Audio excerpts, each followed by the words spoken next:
time for part 3 of the U1220 epic 3-part series that this has turned out to be, and they are nearly done. This one's done.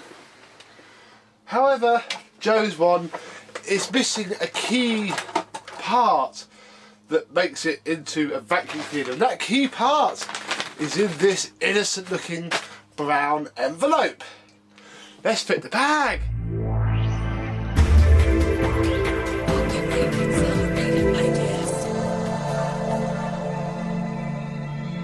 Hello, my vacuum cleaner chums. How are you today?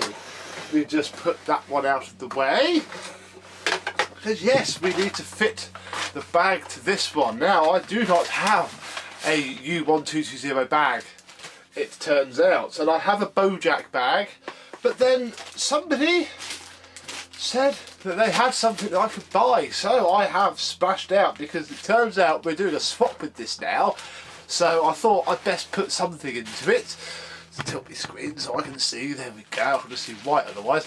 So I have a genuine bag. Yes, this is a genuine replacement part. Not the bag that it should be, but a genuine one nonetheless. The part number on the bag matches up. I looked in the service manual and it is an official replacement bag for the U1220 and a few others. Basically all the Turbopower Juniors that use an air freshener on the top.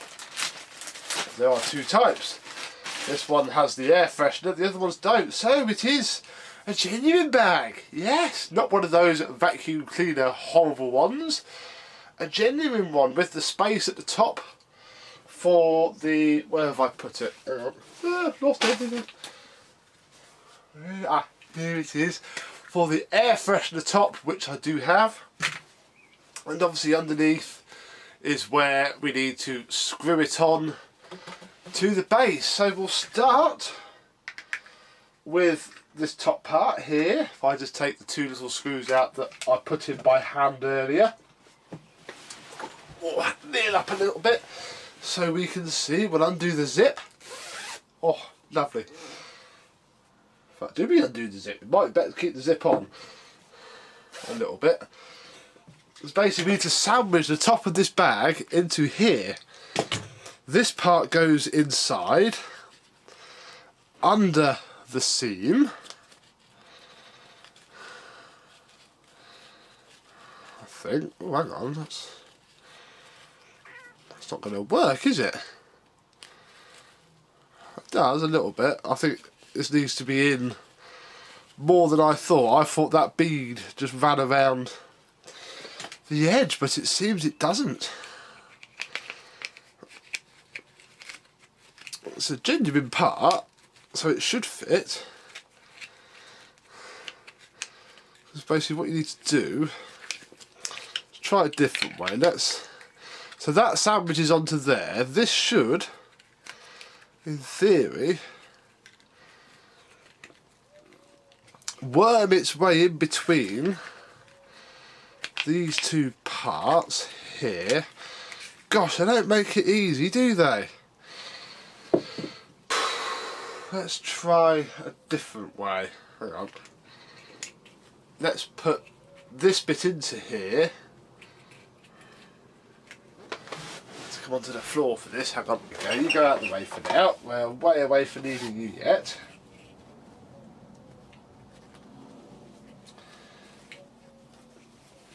Ah, hang on, maybe if we unfold the bag, that's what we'll do.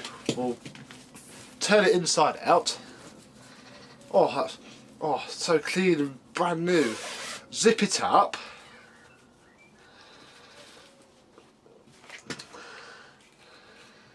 Then that bit needs to be at the front, so it needs to go in like that. The writing at the front. If we poke this in, I suppose. Oh, this isn't very easy, I'll be honest. It's easier on a used bag.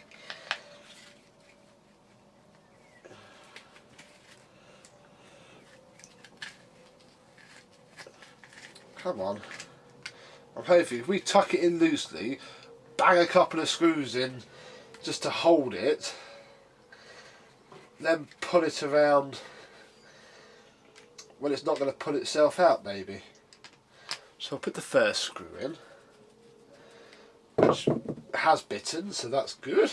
Put the second screw in, which hasn't bitten, there we go. And then try and tease out as much of the excess as possible, because obviously it's got to sit right. If it doesn't sit right, that's no good at all. Let's try that. Oh, this is going to be a bit tricky. I need to put my hand in this little hole. I've caught the flipping zip. Ah, there we go. Oh, oh.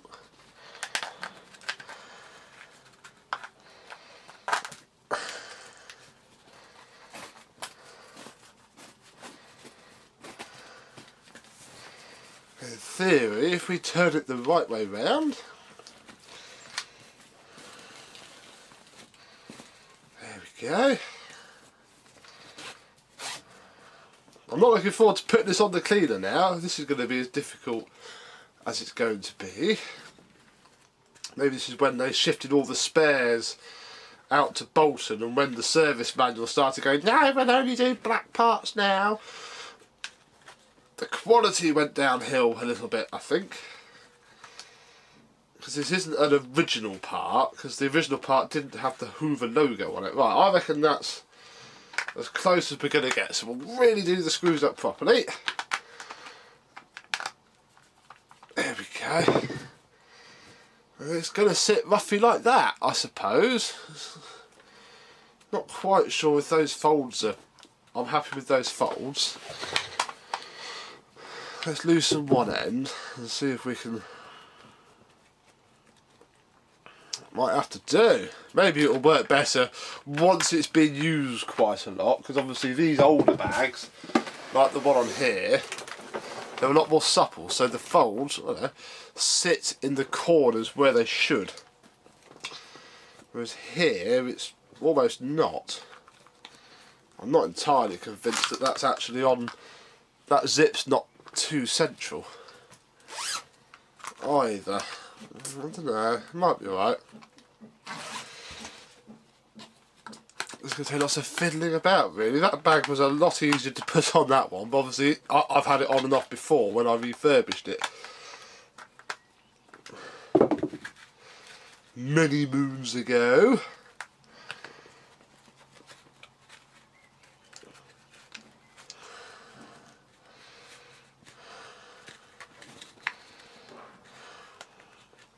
And ultimately, it doesn't. As long as the bag's on, it's not going to affect it too much. Because being a dirty fan machine, as long as it blows up and the dirt enters, who cares?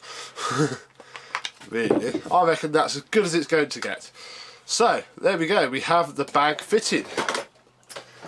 Now, we need to drop the cable, put the cord hook in so we don't snap it, because that would be catastrophic. Undo the fill tube, because that needs to come off.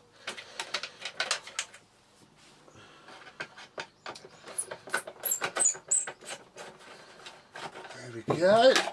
Put that to one side. We'll take these out because they always fall off and go where you don't want them to. We need to lift this bag plate out.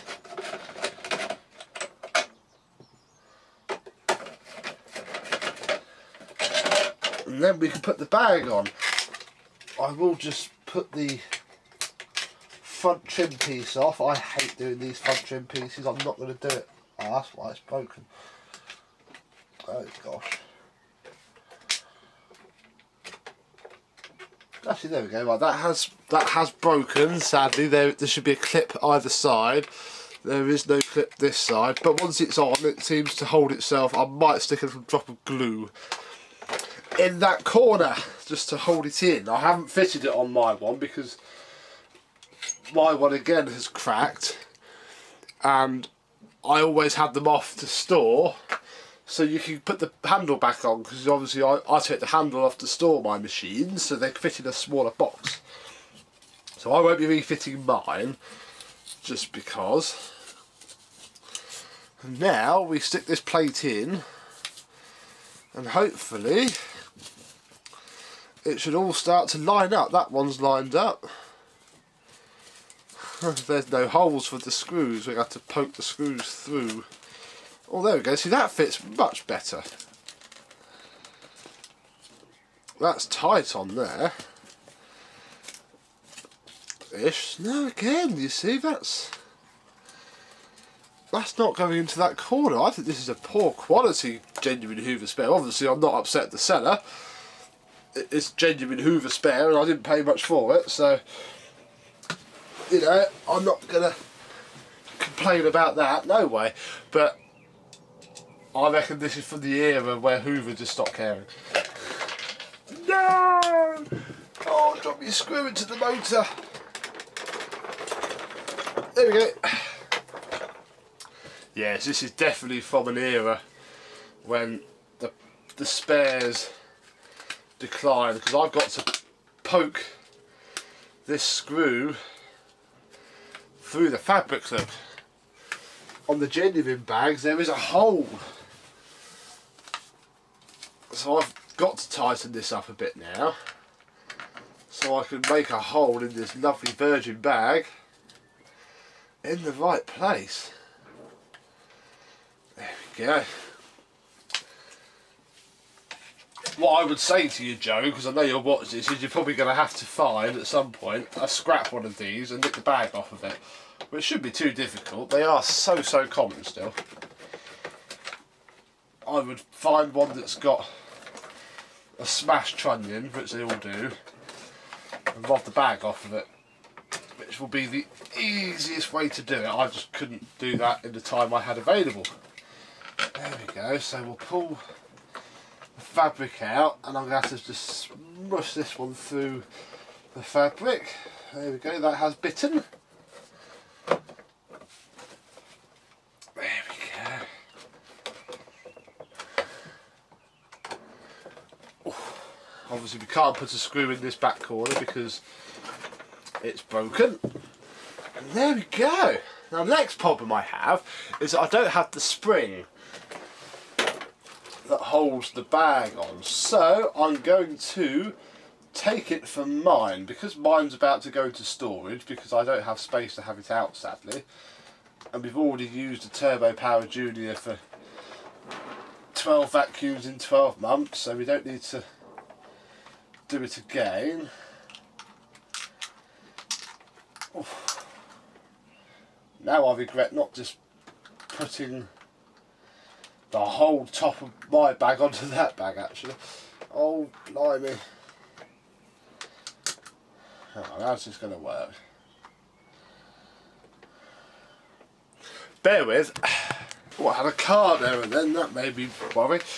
Here we go. So, there is the spring. I might still have the one that I took from the scrapper years ago, but I really cannot. Well, I'm not at the shed.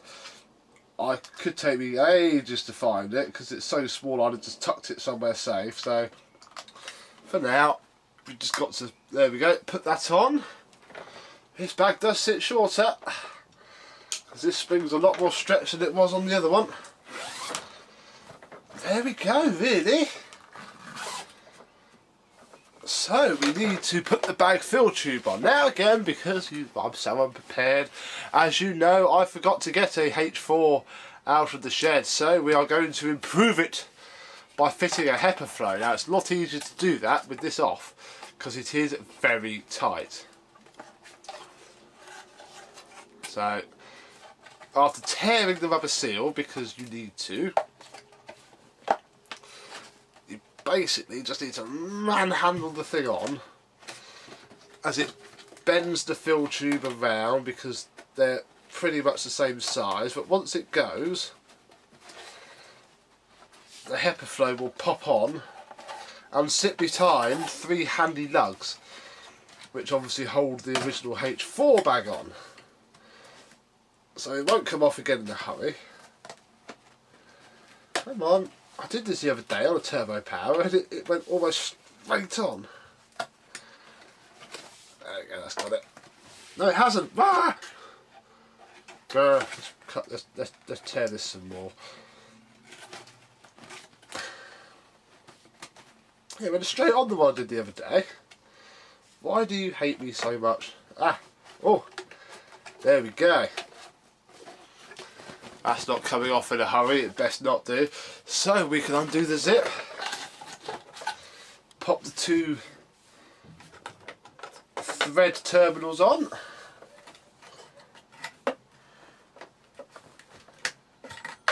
Oh, you would, wouldn't you? There we go. Must be. You need to be careful to not drop anything down the bag fill tube, the bellows, because that will go straight into the motor fan, and you'll see it back, but it won't make a bang as it comes out. I'm also going to just take the bag off. Ah, there we go. That makes it a lot easier. Slide the bellows into place. Do the screws up.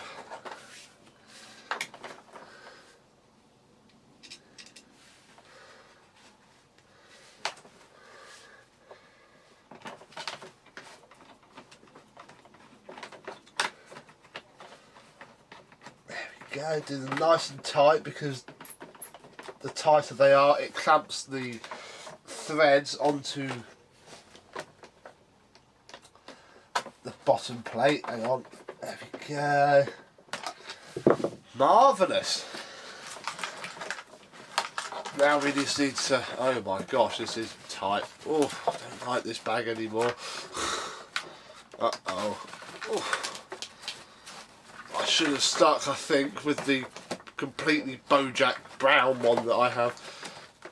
Oh dear, oh dear, oh dear.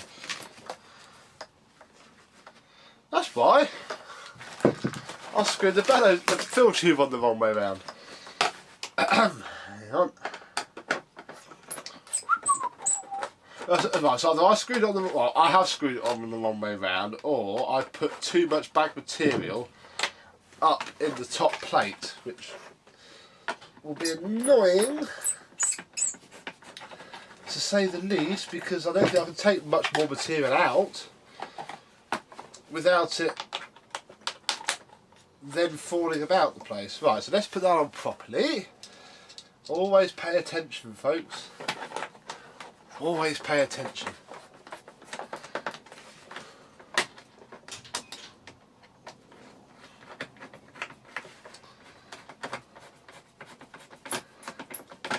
I think it's still going to be very tight, sadly. Oh no, hang on. The bag obviously is far too big, but oh, there it's not great, but it's not terrible either. I suppose it fits. The spring goes on there. Done! Blimey! Right. Wow, that was much more difficult than it should have been. You can see how much lower it sits, but it looks very smart actually. If I'd almost say it suits the blue on dark blue more than the grey on dark blue. So that's very good. That is. Right. We are done-ish. As you can see, they are both superbly polished. Joe's one has a faded Turbopower Junior logo and a slightly more faded Hoover logo, but mine has more deep gouges on one of the sides and up the top. So I'll be honest, they're about equal. I haven't really got much more out of this personally than just non-snapped internals, which were fine before. So yeah, probably a little bit pointless, but yeah, they both work. Let's see what they sound like. Right, they're both plugged in. We'll do Joe's first because that is what this video is all about.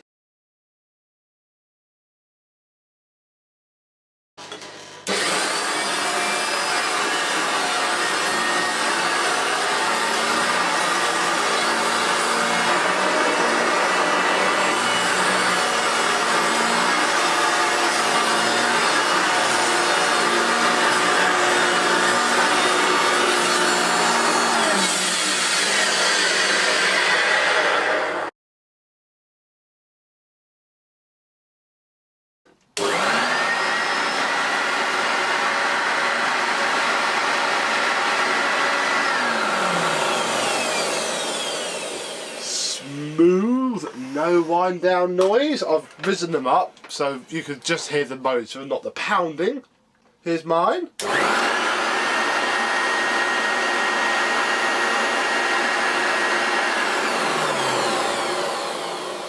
If anything, mine sounds a little bit lower pitched.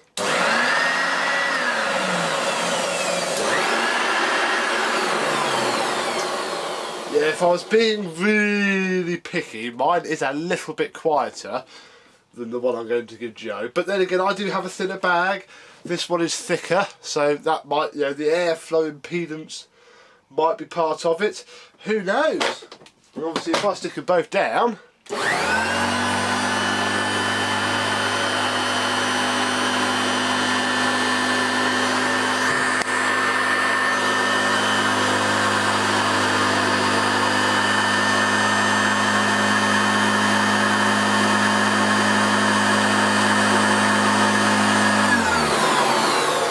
Mine is very, very slowly dragging itself along the floor. I'll put that there as a benchmark.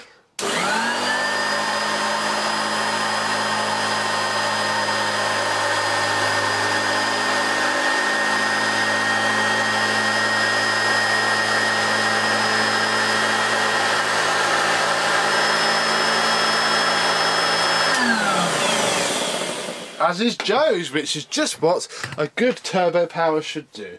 Right, I'm going to put mine away, because this isn't about mine, and we'll give this a good going around.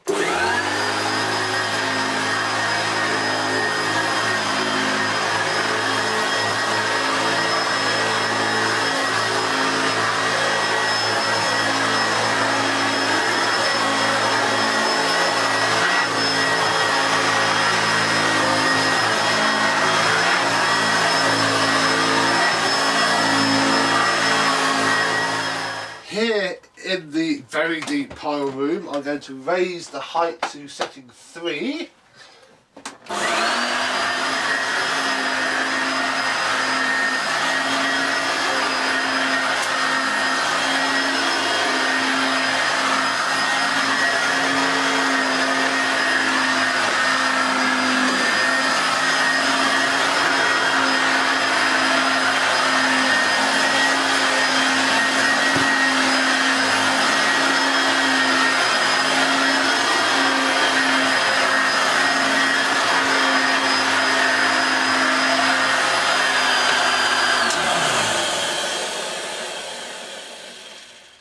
Fantastic.